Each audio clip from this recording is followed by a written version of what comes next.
At 9:42 a.m. on June 19, 1944, Major Robert Neiman, 32 years old, commanding C Company, 4th Tank Battalion, was trapped. Inside his M4 Sherman on Saipan, he watched Japanese gunners dial in their fire toward his company, advancing across 200 yards of open ground. A Navy Cross veteran, Neiman knew the odds.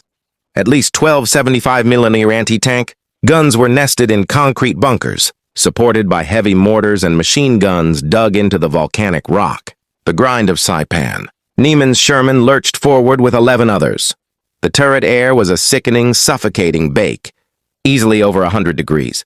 They'd covered just 70 yards when a massive impact, a large-caliber gun, threw Neiman against the turret wall. Direct hit! Thick black smoke flooded the engine compartment.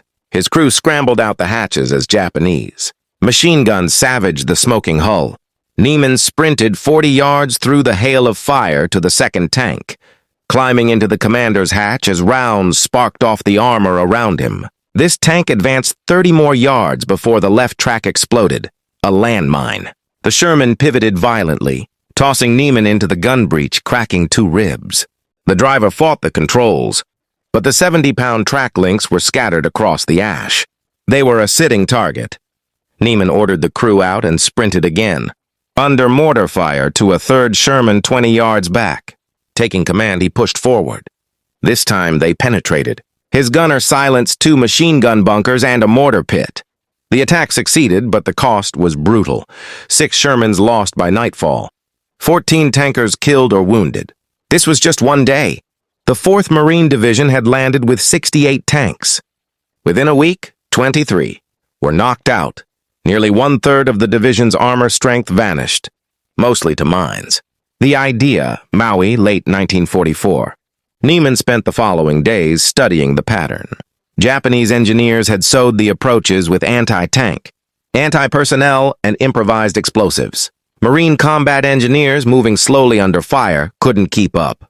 The tanks frequently drove past the cleared lanes and were immobilized or destroyed. The 4th Tank Battalion needed a faster solution.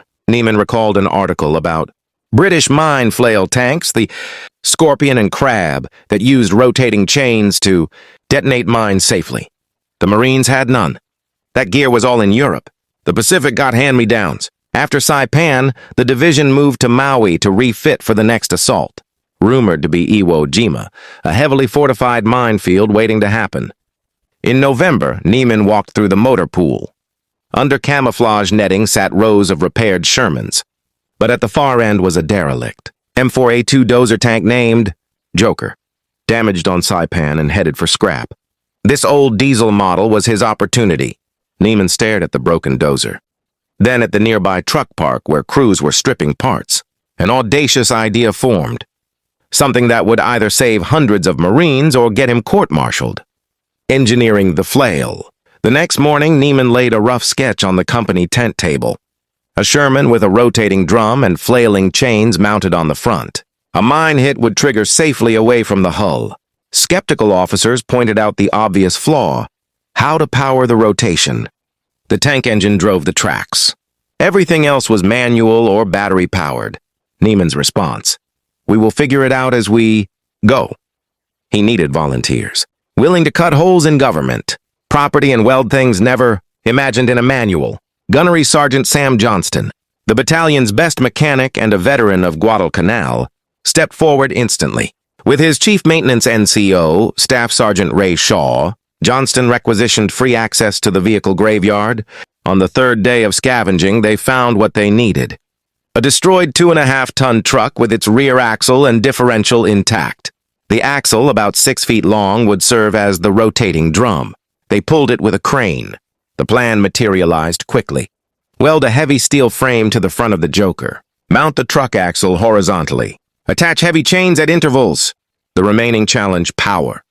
Johnston salvaged a Jeep transmission, small enough, tough enough. He then performed the act that skirted a court-martial. He cut a 4-inch hole through the Sherman's frontal armor, just left of the bow machine gun position. Through this hole, he ran a drive shaft connected to the Jeep transmission bolted inside. Gears and belts meshed the Jeep transmission with the Sherman's own drivetrain. The bow gunner would control it all. a lever to engage or disengage, another to control speed. The old dozer blade hydraulics would raise and lower the entire assembly. The live test. The nearby 127th Naval Construction Battalion, Seabees, provided skilled welders and equipment, an unofficial act of Marines helping Marines. 3 weeks later, in early December, the Joker sat in the motor pool, looking like a medieval weapon. Crude welds covered the frame. Heavy 3-foot chains hung from the axle. Johnston test-fired it. He engaged the drive shaft. The truck axle began to spin slowly, then faster. The chains flew out, becoming a roaring blur that brought mechanics running. The controls worked. But could it survive an explosion? Division commanders authorized a live test, an unprecedented approval. Engineers buried Type 93, Japanese anti-tank mines, ceramic cases, packed with 22 pounds of explosive at varying depths in a 40-yard killing field. Neiman watched, along with 100 Marines. This was the moment of truth. Johnston engaged the mechanism. The axle spun into a blur, the roar deafening. The driver eased the Sherman forward at 2 miles per hour. The chains hit the ground, churning the earth. Then the first mine detonated. Smoke and debris swallowed the tank. For a heart-stopping moment, silence. Then the Sherman emerged, still moving, the chains still spinning. Intact. Another explosion, then another. The flail found every mine, detonating them safely ahead of the hull. The improvised weapon performed exactly as designed, crawling through continuous explosions. 40 yards later, it stopped. The chains went silent. The tank was intact, but they found the flaw. Shrapnel had penetrated the thin underside of the differential casing. A lucky fragment in the wrong place could disable the whole device. Shaw and the Seabees immediately encased the differential housing in quarter-inch thick welded steel plates. A second test proved the solution. The added armor showed multiple impact marks but 0 penetrations. The flail had cleared 2 40-yard minefields in less than 5 minutes total, without casualty. Destination, Iwo Jima. Neiman's detailed report prompted a formal demonstration for high-ranking officers, including a major general from 4th Marine Division headquarters, set for December 28th.